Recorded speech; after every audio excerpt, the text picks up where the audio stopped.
Hi there. I'm so glad you're here. Here's what you'll gain by listening to the very last second of this conversation with Lily Howard Scott. Through my conversation with Lily, you'll learn about why the words we use with children have profound power to shape their thinking patterns, sense of self, and relationship with the world around them. You'll leave the conversation understanding why the way we speak to kids becomes the way that they speak to themselves, how children develop the ability to listen to their authentic inner voice rather than just complying with external expectations, and why caregivers and teachers' language choices are particularly influential when children are between the ages of 0 to 10. Stay with us. I'm so happy to have you join our conversation. This is Solutions Coaching and Teaching Strategies, the podcast that extends education beyond the classroom. A show that offers educators and caregivers strategies to try right away and ensure every student receives the inspiration and support they need to thrive. I am Olivia Wall, and I am so honored to welcome my guest today, Lily Howard Scott. Let me tell you a little bit about Lily. Lily is a nationally recognized educator, speaker, author, and self-proclaimed third grade teacher at heart. Lily wants people to understand the power of words and how the words we use can literally shape children's brains. Our conversation today will focus on Lily's newly released book. It is delightful. I have it right here. I adore this book. It's so good. It's called The Words That Shape Us, The Science-Based Power of Teacher Language. Lily, it is such an honor to have you as a guest today, to have you illuminate the strategies, the power that our words truly hold in shaping the children that we have the gift of interacting with. So thank you. Olivia, it is so wonderful to be here. Thank you for having me. Yeah, absolutely. I kick off every conversation asking my guests for a nugget of research or a researcher that they're leaning on often with their current work. So can you illuminate that for us? Yeah, it might not be a surprise to you because you've read the book and I reference this person over and over again, but Dr. Lisa Feldman Barrett, who's over at Northeastern and Harvard, her book, How Emotions Are Made, completely transformed the way I think about language. So what her research reveals is that emotions don't so much happen to us as we create them. They're these predictions we make in the micro moment rooted in previous experiences. And the words and phrases that we all have access to can seed how our brains predict in certain moments. And, influence our emotional experiences, our physiological responses to certain moments. And I think reading that book just reminded me that we all have this powerful tool on the tip of our tongues, right? Parents and teachers, because of course, the way we speak to kiddos becomes the way they speak to themselves. So I return to her book over and over. And the lovely thing about writing a book is you get to read a lot of books. And Yes. I'm so grateful for hers. Yeah, absolutely. And I think we're at a precipice right now of, I've said to you before that I always counted on grown-ups to be the models for children of the kindness and how we speak to each other and exist in this world. I don't think we can count on all grown-ups for this anymore. We can count on you. We can count on your book, thank goodness. But what this book does, it truly illuminates for caregivers, for educators, for leaders, the language and strategies we can use. And so that then there's hope for our children. And I think we need this now more than ever. So I'm thrilled. I would love to start speaking to exactly the idea of authentic thoughts from external pressures. And so what practices can we instill in children to help them discern between those two? There's a lot of external pressures our kids are facing right now, and grown-ups too. That is such a great question. So, well, I'd love to actually to return to one thing you just said. It's interesting. I think what's unprecedented about this moment is that also young kids are and teenagers, right, are hearing so much more because our access to media is so much more unfiltered, right? So I suppose, yeah, you're exactly right that they're hearing so much language. There's so much ambient noise that we may not want them to tuck away, which is why we're hoping that the adults who are closest to them, their teachers who spend all this time with them, their parents, can be really deliberate about language. Yes. And then to your second question, I think it's important to normalize for kids, and frankly, I only realized this, I think, in my late 20s, that we all have cacophonous minds, right? Like all of our minds are full of all sorts of pressures, as you mentioned, and worries and fears. And many of them are rooted in truth, right? But also some of them aren't. And Yes. the ability to sort of discern and listen to your own truest, most authentic self. I like to say for kiddos, it's your wisest self. For really little ones, my 5-year-old calls it his inner voice, that can, choose what to amplify in your own brain and also choose what to quiet, which is what David Foster Wallace writes about. Like learning how to think means just choosing how to learn what to pay attention to in your own head. I think many kids don't realize they have that inner agency simply because they don't have much outer agency. Like they're told what to do and what to wear, and in the classroom where to sit and when to line up and when to go to music. And so I think it can feel really revelatory for kids, like, oh yeah, I'm going to wrap words around the idea of my inner leader. And that inner leader can choose to listen to this worry or this pressure or to kind of, Yeah. yeah, or to not. And if you can't wrap language around it, it doesn't exist. I remember a third grader said to me, I didn't know I had that wise part of myself. And so, yeah, I think language is just a really lovely place to start wrapping words around the idea of an inner leader when it comes to giving kids that agency, how to choose what feels authentic and right, and how to choose, what doesn't. Does that make sense? It does. And I know because we've talked about our teaching experience in New York City, you taught at 321, I taught at PS 116. So, and we found out we're neighbors as well. It's just, small world. Yeah. We also, though, I think both value as teachers that our classrooms were safe spaces for children. And so they were able to articulate their truest perspectives without judgment. Yep. And I think we both also see it doesn't matter how old a human being is, that their insights are just as valuable as the person that is 30 years old to their 5 years. So, can you speak more to how you created these safe spaces in your classroom? Yes. I mean, I think it's a simple thing, but it's a hard thing in a pressurized school environment, and many classrooms are pressurized. But I think it's as simple as if you can create a classroom community where kids feel loved and valued for precisely who they are and not for the way that they meet achievement metrics, not for the way they comply with your directions. Like, it's so funny, if we don't want kids to be shapeshifters, if we want them to be able to like listen to that truest, wisest, most them part of them, then we can't spend all our time celebrating them for how quietly they sit, right? Or how perfectly they write in a way that like aligns with the mentor text that we've written underneath the document protector. That we somehow value compliance so much in school, but then we say, no, no, listen to yourself. And the kid is like, well, I don't know how, because you keep lauding me for the way I do exactly what you tell me to. So through all these micro choices, like I remember this, a kid was like, I don't want to write an all about book about cats. Can I write a play about cats? And in little ways you say, sure. She was this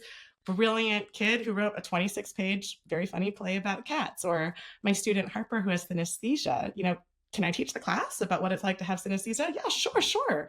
That in all these moments where we sort of value the unique contributions that kiddos bring totally outside of our capital C curriculum, we're teaching them, listen to that inner part of you that has beautiful ideas to share. And we don't have to do it in a totally anarchical way. Like you don't have to throw away all of the curriculum. Right.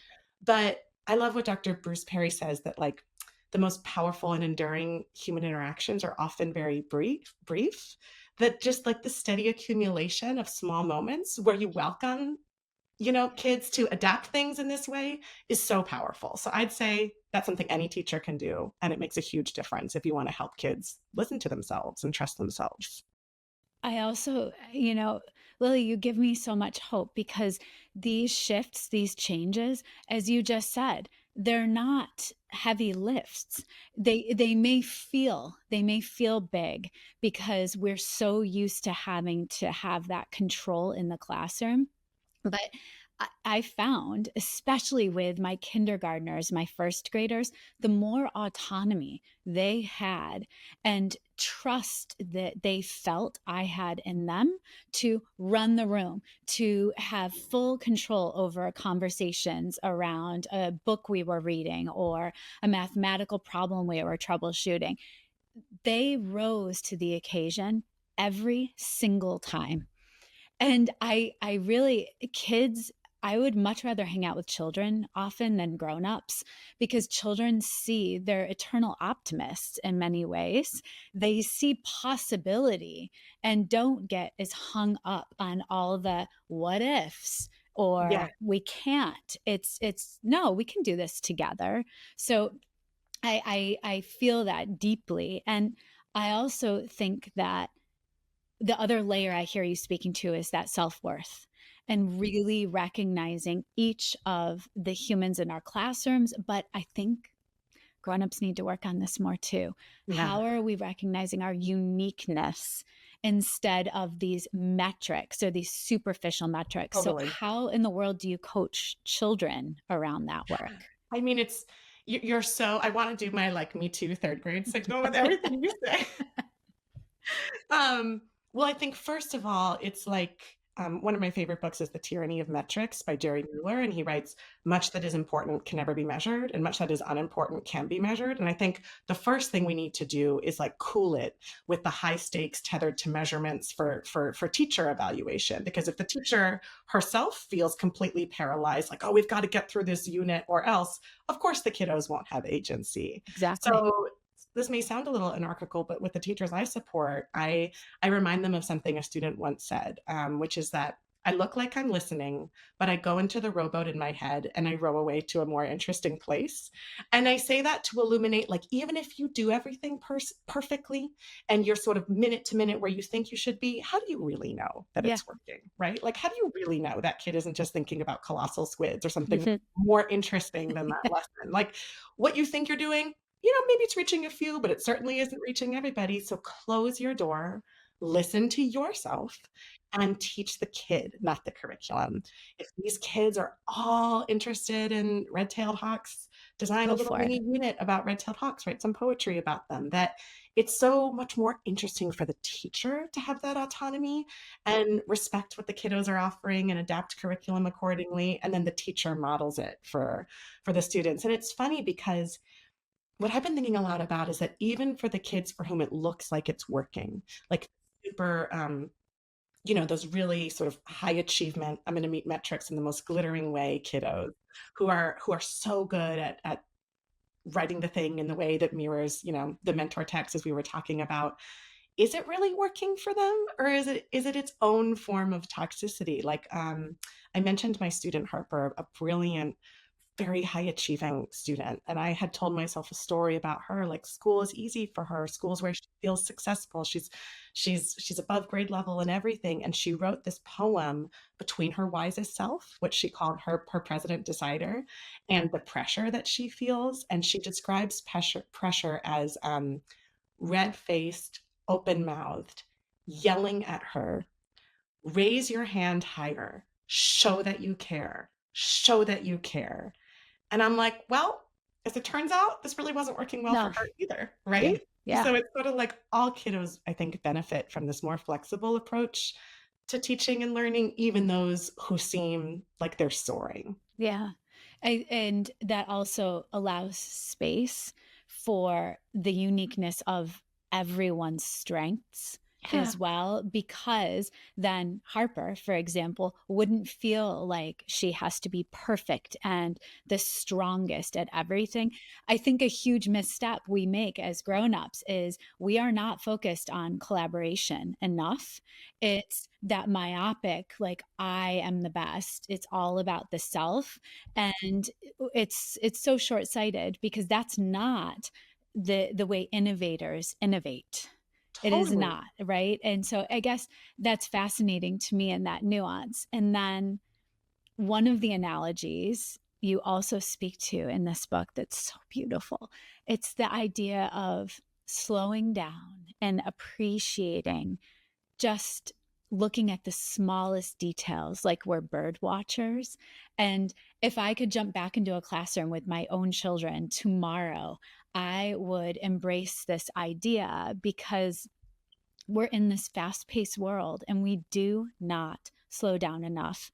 I told you that I was just in Florida. I had 2 days. That's it, 2 days.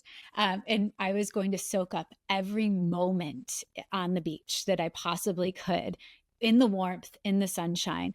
And I continued to catch myself wanting to get steps, walk, walk, walk. But then I'd get derailed because there was the prettiest shell. And then there was another shell that was even more beautiful. And so I finally just said, "What are you doing?" And I stopped walking.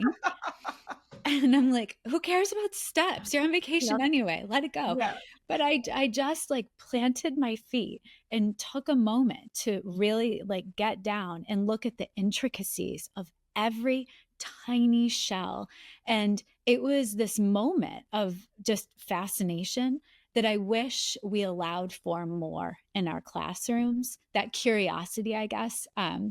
So, how do you coach around that bird watcher perspective for that appreciation of nature? Yeah. I feel like this brings us back to the metric point. Like you have the thing on your hand, right? That's like, meet the steps, meet the steps. It takes a lot of energy, right? To be like, no, I'm not going to meet that today. I'm going to do Yeah, this other thing. First of all, thank you so much for asking about the birder mindset chapter, because I'd say it's the most idiosyncratic chapter, I love it. but it is to me my favorite because I mean, every philosopher, and I'm talking like for hundreds of years now, across cultures, has Yes. come to this conclusion, which is that, if you can manage to notice like small moments of beauty or humor or delight that are sort of cloaked in mundanity, then you have figured out a big secret to being alive because you can actually be present. Like Tolstoy called it gold in the sand. Thornton Wilder in Our Town, he asked, like, does anybody realize being alive while they live it? As Emily, smells the iron and hears the clock ticking. Marilyn Robinson, who I'd argue is like our greatest living philosopher, says, it's an interesting world. It deserves all the attention we can give it. And what's so interesting is that before they go to school, kids are so good at noticing gold in the sand. Like, as you said, they will pay attention to that shell and they'll ask questions like, well, who lived here? And why does it look like this? And has it been around for 1,000 years or 1,000 years? Or they'll stare at a beetle and like, beetles are amazing. They survived the KT extinction. Like, we Yes. should pay attention to them. And then you go to school and it's sort of like sit down, comply, follow directions. And that part of their brain that does find delight in things that are truly delightful and astonishing, we tamp that down. And so I think if you can label something as having value, then you can name it and you can lean into that way of thinking. And so when I say to kids, turn on your burner mindset, what will you notice? What we're trying to say is your noticings matter. Like whether it's a sentence in a poem or something you see on your walk to the lunchroom that just really makes you laugh, that if you turn on your burner mindset, because we find what we look for, you're going to find something small that amuses you or that you find beautiful or interesting. And I care about what you notice. Like, yes, maybe you could write about it, but also maybe not. This idea of telling kids early, no, reactivate that part of your brain, hold on to it.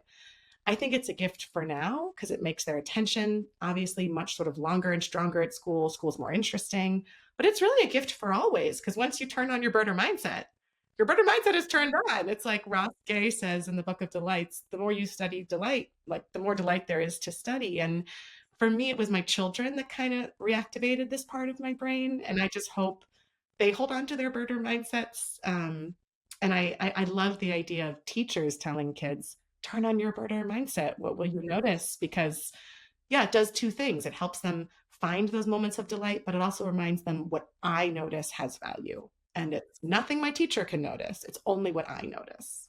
Reading that chapter I just the whole time I remember I was reading the book and I was sitting in my younger son's trumpet lesson. And so I had this beautiful Mozart trumpet accompanying reading your book. I thought I was like in a dream. And it brought me back. I remembered that when I had a particular first grade class, we were going to be kicking off a poetry unit of study. And I went to the dollar store and got those little memo notebooks. And then I went and got the most beautiful threads and yarns, and they wore these little notebooks with the golf pencils around their neck for a full month. And what this idea of a birder mindset reminded me of is I would probably also offer children the idea, even in kinder, they could sketch and draw. Yes, But yeah. what are you noticing in the world around you? Because and they wouldn't have to write in it. It would be purely Absolutely. by choice.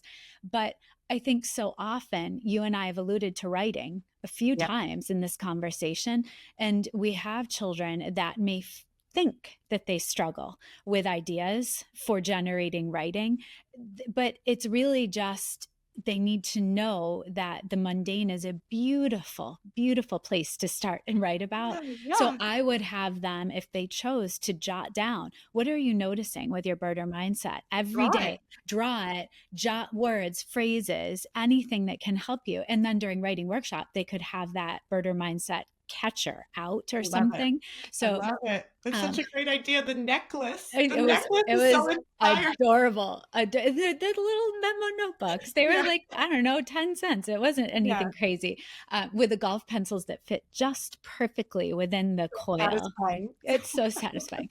But I think as adults also taking the time, and I know you and I both admire Ralph Fletcher so much, and Georgia Hurd as well as a poet. And I think I've talked to Ralph a few times about his photography, that slowing down and capturing these beautiful moments with creatures and nature, that you have to be very patient as well. So I don't want to leave this moment with you without mentioning all we hear these days is that children don't have stamina. Children are so impatient. They need like things right away. This is the perfect way to counteract that need. You have to slow down. You have to just take a moment and breathe into that idea of a birder mindset. So I think there are so many different benefits that come with this. I love that you mentioned Ralph. Like, if I could think of anybody I know who moves through the world with literally a birder mindset, it's Yes. Ralph Fletcher. I mean, he finds the beauty because he looks for it. And it might be a great horned owl, Yeah. or it might be he just, like, I don't know if you've seen his recent picture of these like elephants crossing a river. Crazy That's with the magnificent. water line. So it might be that, but it also might be something really small. He takes pictures of much more sort of ordinary birds all the time that are equally beautiful. And I love that he models for the teachers he supports and for kids, because he actually sent my boys a book of his photography, and we look through it all the time. That he models. I'm a grown up who is so interested in paying attention, and Yes. because I look for things, I find them. And it's just a reminder, even on the hardest day, when we don't feel like we have agency over terrible things that are happening to us, we do have the ability to look out and look for beauty. I mean, we went on a birder mindset walk the other day, me and my two sons, and they were pointing out like those square boxes of rat poison, which are kind of interesting, and shadows, but also like that like shimmery part of a pigeon's neck, because there are pigeons everywhere, and it is beautiful. It turns out it's a million-year-old adaptation. It's like a lattice work of light waves. It's so cool. So cool. And neither, they're both pre-writers who feel like their contributions in this way do matter. They matter. You're also reminding me to put on your radar Tyler Rablin, and he wrote Hacking Student Motivation. But I've learned about him. He is also a nature photographer. I knew he loved to hike, but his photography is insane, and he captures gorgeous photographs of birds and nature. So it's fascinating. I guess we're finding a trend with those that care deeply about really getting to the heart of what matters when we know children and slowing down and having that birder mindset. It's fascinating. I just have a theory too that like anybody who pays attention to birds is sort of enlightened. And I'm not including myself here because I'm like a recent bird fanatic, but I've been putting it together like people in my life I've known for many years who love pig. All of them are wise and centered and like have perspective. And I'm like, maybe it's because you've been looking up and out at birds and not Yep. at your phone. I don't know. Well, in the idea of looking up, because I Yeah. also experienced that on the beach. I was so determined to just go straight and not look up or really around. I was missing out on everything. And so when I finally did look up or just look out and take in the surroundings, that changed the moment. It changed the feeling. It felt less pressurized. It's just fascinating. But it's sort of a metaphor for exactly what we were speaking about. Like instead of just chugging forward with curriculum, like stop, look up, look around, look at the kids and adapt it. You Yeah. know what I mean? To fit the particular tender human beings in your care. Yeah. And I suppose one reason why that's hard too is because we don't train, we don't train teachers like doctors. It does take confidence and skill and experience to feel comfortable shifting from the plan. So it's all kind of, there are a few problems woven together when it comes to why we feel a sort of discomfort letting teachers be professionals who make their own choices in the classroom. But when it does happen, it's really beautiful.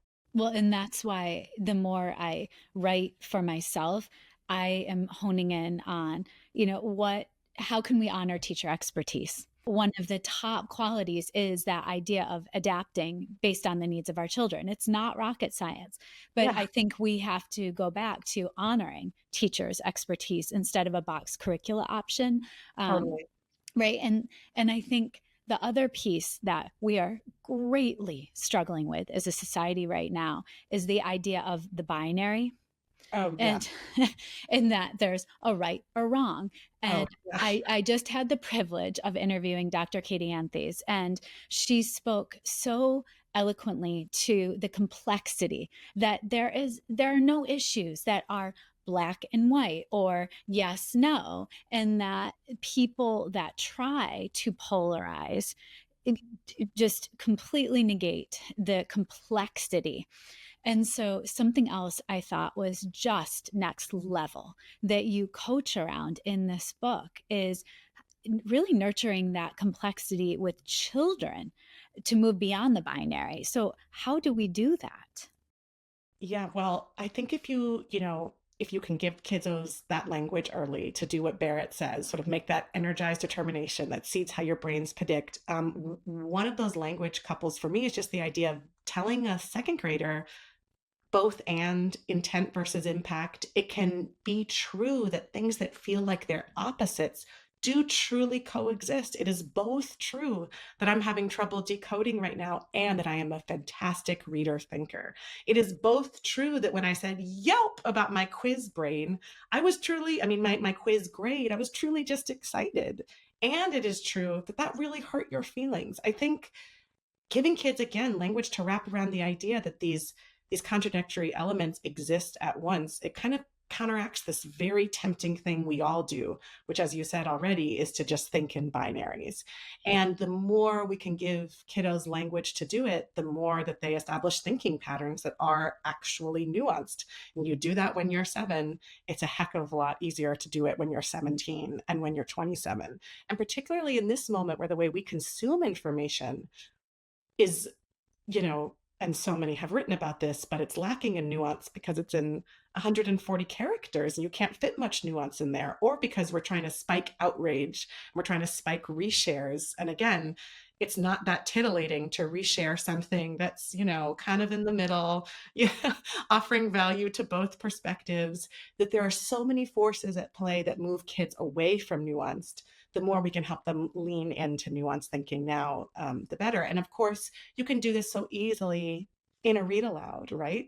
As you evaluate characters and you introduce this idea of both and intent versus impact, or even just because, like in that book, Save Me a Seat, so many teachers read with kids and there's this sort of bully character named Dylan. There's a moment in the car, a brief moment where his mom totally dismisses him and ignores him, and just saying something as simple as, okay, it's interesting, just because Dylan acts all powerful doesn't mean that he feels powerful. Or just because somebody's outer shell projects one thing, their inner swirls, their insides are always invisible. And keep that in mind when you're telling a story about somebody else. And I think that elementary schoolers have this magic power that we forget about, probably because of sexism. And we like don't think of it as serious enough, or serious learning begins in high school.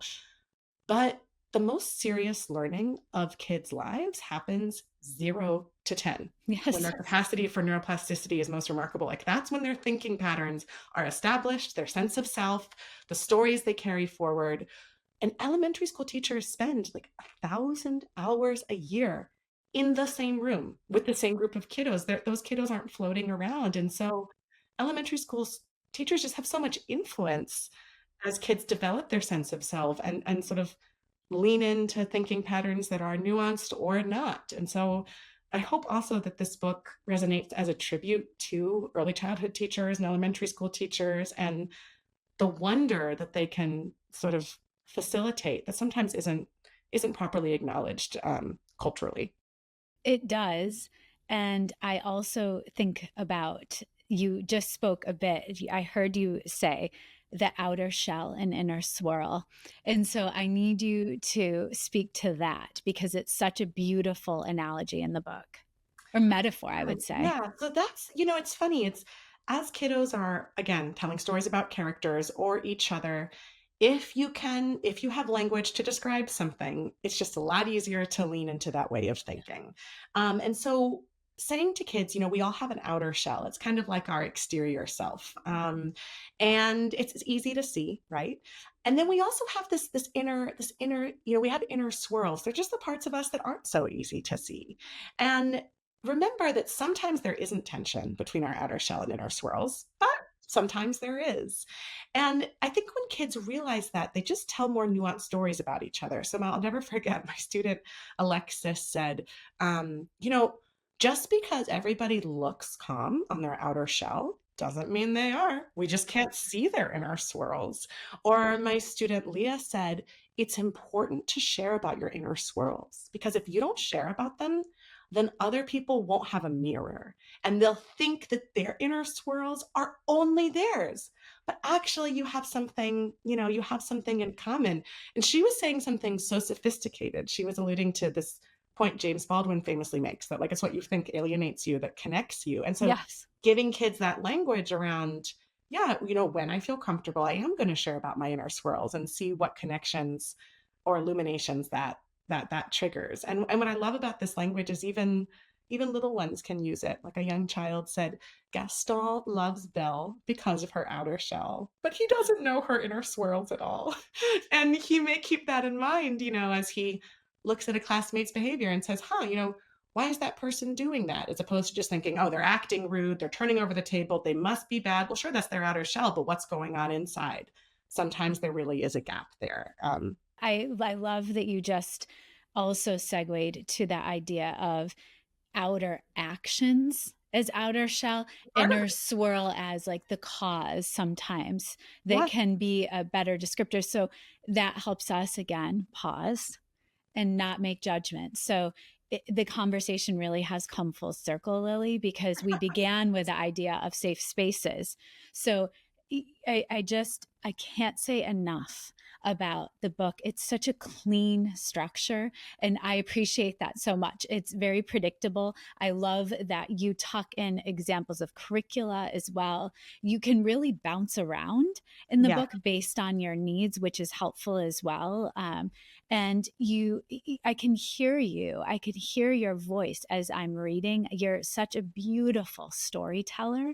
And the book also comes to life with your children. And that was what was magical for me, because any teacher, any grown up that reads this, there's joy exuding from every page. So I cannot recommend the book highly enough. You, as a human doing this hard, beautiful work, I'm just lucky to know you. So thank you so oh, much for taking the time to have this conversation. you've made my whole day. I mean, I feel like I have so much to learn from you and could talk to you for hours. And I think, I guess this last idea maybe I'd want to contribute is just that back to again to this idea of letting go of the metrics is like you say the words and the kid is never going to say, "Thank you so much for telling me. That's really going to help me better navigate my inner life." Like they're just going to look at you blankly and like just being comfortable or, maybe you'll hear them try it on in a few weeks or you'll see it in their writing, but just helping kids or helping teachers remember that you offer it and then it kind of it's like it's out there and it's mysterious the way this language will nestle into kids' inner lives. You may not always see it right away, but like 20 years from now, they may remember, to listen to their inner voice or their wisest self, or they may remember that just because, someone's outer shell is one thing doesn't mean that that aligns perfectly with their inner swirls and sort of having faith that your offering will live on in ways you can't quite see. I think we should remind teachers of young kids of that more often, as opposed to sort of itching for proof right away of their impact, right? Lily, it's so true. And I I get emails and people, the students that reach out on social years later. I Yeah. recently had a student that was in my first grade class, one of my first classes at 116, and she is getting her graduate degree in education. She remembered the tiniest moments in our classroom, and there were inner swirl things going on in her mind that I had no idea as a 20 something teacher. And it was such an honor to have her share her inner swirls with me now, 20 some years later. It's just Oh, fascinating. gosh. So there is absolute proof into what you just said, and our words matter. Our behavior matters. Our grace and patience with children matters. So, thank you for everything. And I can't wait to continue our conversations as the years go on. Me too. And I also love, like, back to the idea that it's the small moments that matter the most. Like you just said, she didn't remember that huge project we did or that 45-minute long discussion. She remembered these micro moments with Tiny. you. Like, that's what she held on to. I love that. What a gift to you that she reached out. It's amazing. Yeah, it was powerful. Yeah, that's why we do this work, Yeah. right? Thank you for having me, Olivia. Yeah, take care, Lily. Bye. Solutions Coaching and Teaching Strategies is created, produced, and edited by me, Olivia Wall. Thank you to my older son, Benjamin, who created the music playing in the background. You can follow and listen to Solutions wherever you get your podcasts, or subscribe to never miss an episode and watch on YouTube. Thank you to my guest, Lily Howard Scott, for sharing how we can create classroom communities where kids feel loved and valued for precisely who they are and not for the way that they meet achievement metrics. Now I'd love to hear from you. Send me an email at solutionspodcast@gmail.com. Let me know what resonated most from my conversation with Lily. Tune in every Monday for the best research-backed coaching and teaching strategies you can apply right away to better the lives of the children in your care. Stay tuned for my bonus episodes every Friday, where I'll reflect and share connections to what I learned from the guests that week. See you then.